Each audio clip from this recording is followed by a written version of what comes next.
recognize Ranking Member Paul for sharing his opening remarks.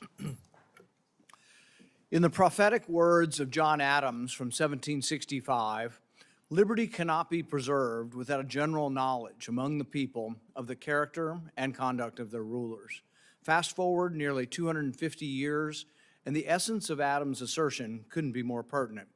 As we convene today, we are at a crossroads, facing a critical question. How do we navigate the legacy of Adams' vision in our times? Rather than honoring its duty to operate with transparency and accountability to the American people, the federal bureaucracy has become adept at shielding crucial information from public scrutiny and congressional oversight, all while squandering substantial manpower and resources in the process. In recent years, the executive branch's obsession with secrecy has become even more extreme. Take, for example, the persistent efforts over the past 4 years by the federal government to obscure information from the American people concerning COVID-19. For 4 long years, dozens of agencies across our government have systematically obstructed my requests for information. Even requests that have now come jointly with the chairman have been obstructed. They've refused to disclose thousands of relevant records in their possession. Over 8 months ago, Chairman Peters and I sent a letter to the HHS requesting these 2 documents. This document, 250 pages, all redacted. It's not classified. This document, nearly 300 pages, all redacted. This is what the response of government is to our requests, to reasonable requests. These are non-classified requests, and the government is obscuring them from us. Last year, Congress unanimously passed a law requiring the declassification of records relating to COVID origins and the Wuhan Institute of Virology. In fact, today is the 1-year anniversary of that bill being signed into law by President Biden. Did the Biden administration adhere to this statutory directive? We've gotten virtually nothing. The answer, regrettably, is a resounding no. Instead, what we received was a paltry, unclassified summary appended by a classified annex. So the order to declassify things was given to us in a classified document. This pattern of evasion is not limited to Congress. Our witness today, Mr. Gary Ruskin of U.S. Right to Know, has filed 97 Freedom of Information Act requests and 25 lawsuits in his effort to obtain information from the executive branch, and he's probably been largely more successful than any of us in getting information from the administration. U.S. Right to Know is one of the countless organizations fighting for the disclosure of records related to COVID-19. Nearly all of the records concerning the origins of COVID have come from these groups obtaining court orders to force the executive branch to comply. That is disappointing that we have no voluntary compliance. It only comes from a court order. This is unacceptable.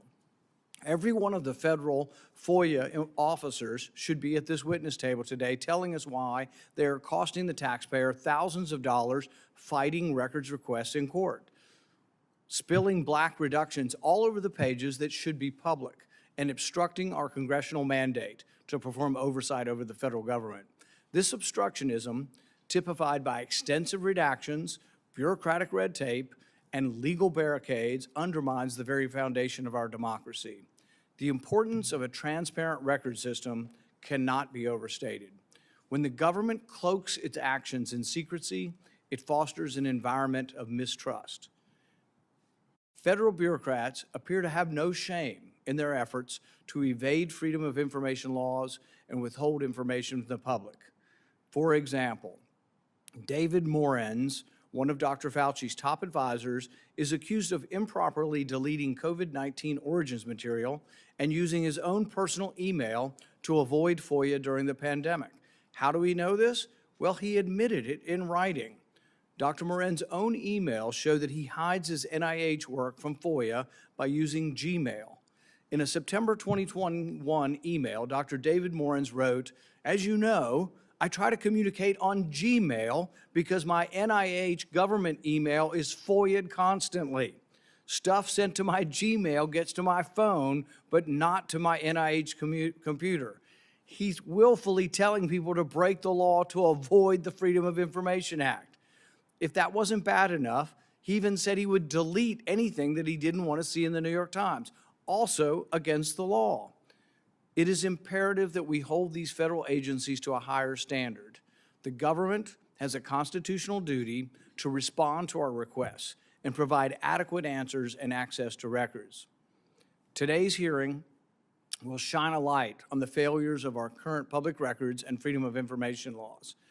As we spotlight the shortcomings of our present public records and freedom of information statutes, let it be known that this is not a matter of partisan divide. It is a matter of principle, of upholding the constitutional rights of every American. Mr. Chairman, I hope to work together to identify serious reforms to bring transparency and accountability back to government. The American people deserve nothing less.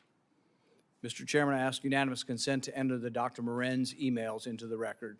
I also ask unanimous consent to enter into the record statements from 2 transparency groups and 1 investigative reporter, all working hard to obtain documents. Without objection.